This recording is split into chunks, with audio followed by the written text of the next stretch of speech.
Hello, I'm Margaret from Logan's Patchwork Fabrics. Welcome to the Geeks 13 classroom, and today I'm hoping we can have some fun playing with the small blocks. I've had a passion for many years of collecting the ideas that go into the various blocks, the traditional blocks that we see over the years. And like most people, early in the days I made a sampler quilt, and over the years I've used blocks in different ways throughout, usually the larger ones. But there are so many different blocks out there that are worth playing with. I decided when I looked through and saw our beautiful designs in the French General Fabrics that this was the perfect time to revisit all those wonderful blocks. Now, your traditional block probably is normally your 12-inch, often reduced to a 10-inch. There's simple mathematical ways of doing the blocks, and then you could come down. Sorry, there was just a knock on the door that threw me for a moment there. To it. Now, what I'm going to work in today is 6-inch blocks. I chose 6-inch because that allows me in an area that is 36 by 36. I could fit a lot of 6-inch blocks, as you can imagine. Without tramming, that is 36 blocks. 6 into 36 goes 6 by 6, 36.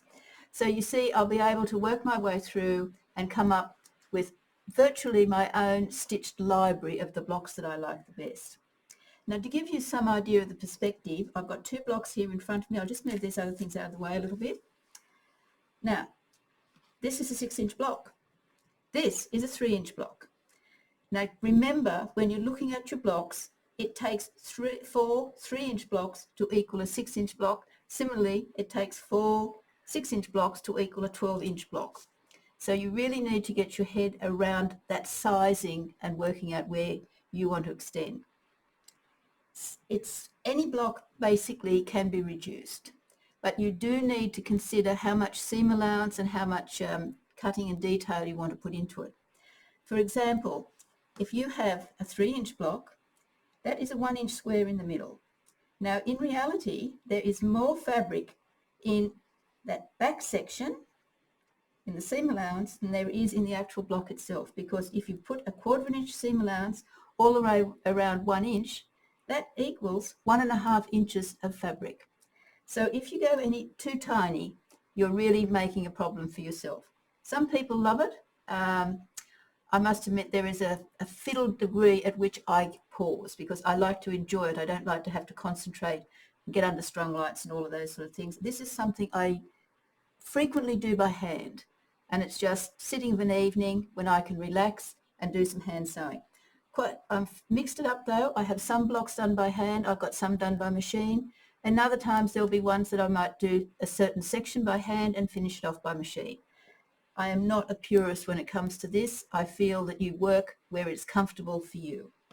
So now if we look at our small block here, the one we're starting with, it is a 9-inch design. Initially, I'd recommend you use 9s and 4 patch and 9 patch blocks. Now we'll pop that out of the way and we just have a quick look at a graph. And what I've done here, I'll pop these out of the way, put it in proportion. I've started off, now this is going to be, if you like, a library. It's a graph pad which is divided into inch squares, and each square is divided into 1/4 inch segments. So I've drawn up my initial 6-inch 9 patch blocks, 1, 2, 3, 4, 5, 6, 7, 8, 9 for those who aren't familiar with it. 2 blocks, the basic plan, and then going into the design that I want to create.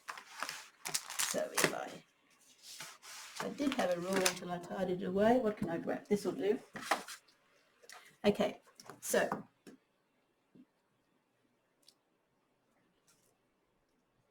a good popular block. Notice here the 3 different colours I've used. Now to create that block, and once again, so you can see it, I'm using a texter. I would expect you to be doing this with a nice fine pencil.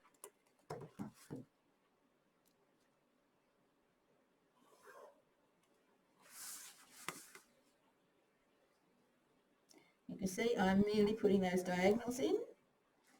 So that is going to give me a 2-inch square And I'll need 4 of those. And I want to put the bar in. Now that is half. Remember, this outside edge has a 1/4 inch seam allowance on it.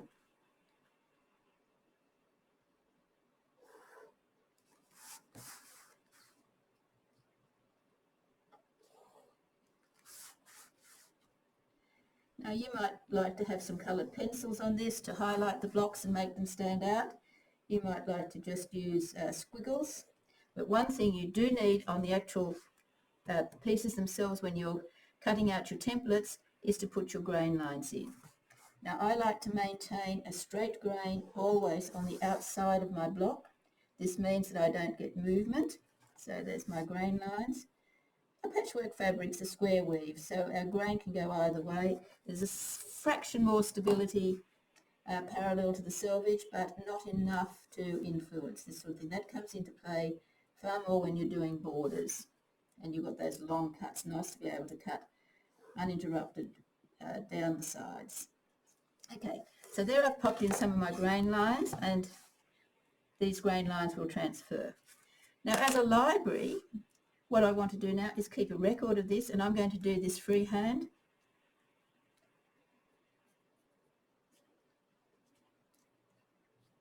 And I'm working upside down.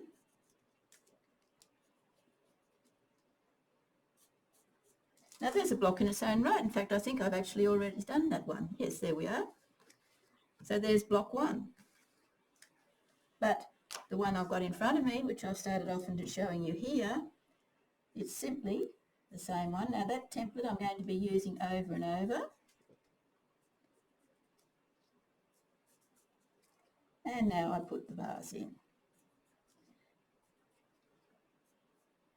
Yeah, so colour that one in a little bit.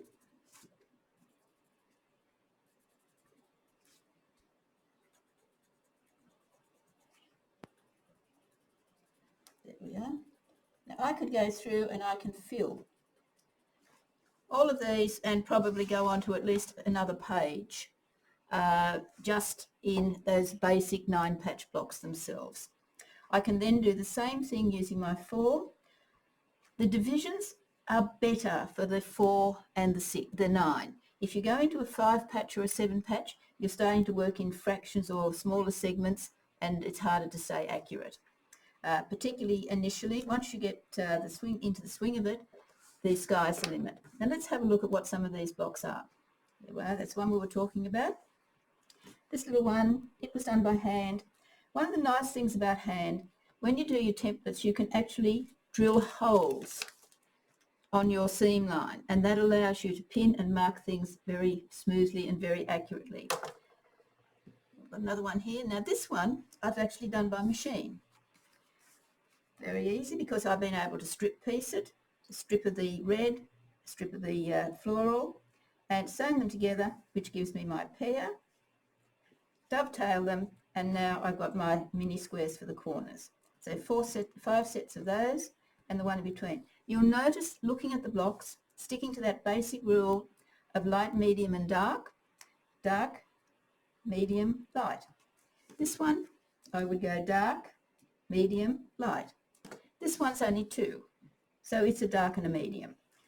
If you keep that as a guideline, it'll make it easier, because you'll be able to balance your layout. This is a little one of my favourites. I couldn't do a quilt that didn't have card trick in it. Card trick traditionally can be in pairs. It can be in 4 different colours. It can be in one colour, 2 in one colour, and another pair over here. I always like to do it in the 4, but it's a sweet little block and it always works well. And you can see that's one I've enjoyed sitting back and doing it by hand. One of the other advantages when you're working by hand, it's probably let's turn it over. When you come to pressing, you can press to get your follow and coming around. Now see how in this centre, each one is going in a different direction. That is because it's done by hand. If it was done by machine, I could do that partially, but then I'd have a straight line seamed through. So this is one of the reasons I enjoy working by hand. I get these lovely little spins that set it out. This one hasn't been spun properly. I'll go back and do him later. and that gives you a nice flat block when it comes to putting them together. Another one, some of you may have joined me yesterday and seen the Lemoyne Star runner that I was doing. Now this is a miniature version of it. Again, it's my 8-pointed star. Look what happens here when I'm able to spin those corners because I've done them by hand. That means that you don't actually sew into your seam allowance. You start on that sewing point and go to the next one. There you go. But that gives you a nice flat finish. When you come to your quilting, it makes it a lot easier. You don't have a big lump in the center of your work. So there are a few ideas there of ones that I have done. This is only the beginning of my collection because the charm pack spurred me on. The charm pack gave me the opportunity to have a lot of different fabrics. Now, most of your blocks you'll get out of 3 charm squares. You may occasionally find, however, that there's not quite enough fabric and you need to either rejig your design or you need a larger piece of fabric to do it. But it's a really good way of starting because you get a selection of 40 different fabrics to play with. We do have the latest range, the La Vie Volhuma. I'm not very good on my French. That's a 5-inch pack. Now that is excellent, but you don't get as many blocks out of it in the sense that if you can get 4 squares out of it. You can probably get 4 triangles, 8 triangles, but too much cutting, too many pieces, you'll find you'll have leftovers. So this would be a good one if you were doing mini blocks and using it as full pieces. So do a mini block and then a full block and then a mini block. The more you do, the more you play, the more ideas you get. Here's one where I was starting to run out of fabric, so I've cut these bits smaller. You can see there, they were chain pieced, but they're smaller pieces. Here, now when you're putting your blocks together, remember how important that junction is. And you'll notice I've got one seam going that way and the top one is going this way. That allows me to dovetail them. In actual fact, I am resting that open seam, or not seam, the direction to seam, so that they're butting up one against the other, and that makes my sewing so much easier. Now I should have actually stopped and talked a little bit about the tools that you may wish to use for something like this. You'll notice I have been using the roller press, invaluable because it's portable and I don't necessarily want to have a hot iron with me when I'm hand sewing or when I'm travelling. Oh, I didn't mention jelly rolls are another wonderful way for miniature blocks. You can get a lot out of one jelly roll, and it doesn't, in this case, it's you've got the French General one. This one is the La Bohème, I think, from memory. Yes, it is. Now, another way of looking at your blocks, this is actually a 12-inch block, and it's Drunkard's Path. Great designs. But look what happens if I take just a quarter of the block. Now that is a 3-inch mini block, and that would work in beautifully into a miniature quilt. Here we have the same sort of thing. That's a 12-inch block, but if I take a quarter of that 12-inch block, there we have a very nice additive. That's another good one to play with. You can get some crazy and wonderful designs out of the Drunkard's Path. It is one, I must admit, I can do it by machine, but I like to do it by hand because those curves work beautifully by hand, very quick and very simple to do. Okay, so I've mentioned the press that you need. Obviously, you've got to have fabric. I mean, we all need fabric. Some of your existing templates will be the right size for you. You can go through and look for those. Most of us start with a 45mm rotary cutter. For small projects and working seated in the evenings, I like a small cutter. This is a very, very ancient alpha one, which I've had for years. The modern ones are a little more streamlined. So you've got your same size, but a much nicer handle to grip. This one is a bit tiring because it's very flat. And of course another ultra mini is your Clover. This is a beautiful little cutter, and I actually use this one a lot for cutting out appliques. Now, I mentioned the pen. I should have talked more about that. I tend to use the Saline products. Your pens will come in different colours. The standard lead one is the most popular, but if you're working on white, you might prefer to go to the green or the pink or the blue pen. It's a little bit easier to see, and these all will wash out, or they will come out with the existing rubber that's on the end of them for you. What else have we got that really makes this a lot of fun? We've talked about those, we've talked about that. Somewhere, yes, over here. I knew there was something missing. This was another example. This is a block that I use a lot in the standard sampler quilt. A lot of fun. I don't even know what its name is. And here, what I have done again to show people the concept, a 12-inch block, an 8-inch block, and a 6-inch block. Yes, I'm forgetting to watch the screen and see that I'm on it. I have a very bad habit of getting carried away with what I'm talking about. But you can see there's our 6-inch block. Now, I could just as easily draw that one up, and I could make up my mini templates if I can't find the existing ones that I already have. But that would be a nice addition, and how different it would look if it was in the French General fabrics. The one thing I haven't touched on is foundation piecing. Now, we've been spoilt. When I did these two particular samples, I had to draw them up myself. However, now you can actually buy the sheets that you can put through your printer and have your foundation papers printed out, ready to sew. So how's that for a little mini block? Lots of fun. Now, I really would not want to have to cut those pieces out individually and do them by hand. Paper piecing, or foundation piecing, which is its correct name, is a beautiful way to go. Or look at the intricacy of this little log cabin. Now, this is a lot of fun, not a square block, but you'll notice each side of the logs are different in dimension. You come down these very, very long skinny ones on the side, which brings your centre off to the centre, off-centred I should say. And of course, instead of having a traditional square in the middle, you have a rectangle, because we're doing a rectangular block. You could convert a whole heap of blocks. All your 9-patch blocks can be drafted up as rectangles if that suits you better. Just remember, if you start that way, some of your blocks are going to be a lot more intricate once you take them off that square. Traditionally, the square is the easy way of drafting your blocks up. Unfortunately, we are starting to run out of time. I could waffle on for this for hours because, as you can see, I love what I'm doing with these. I hope I've encouraged you to play. Wonderful way to use up your scraps.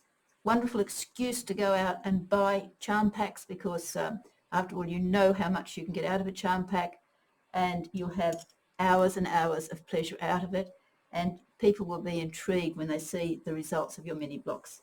But don't get too carried away. Don't start with a 3-inch block. Remember how much is in the seam allowance as compared to what you're seeing on the top. And also remember, once you start cutting those, now can you imagine 1-inch triangles is getting tiny. Can be done. Anything can be done if you've got the will to do it.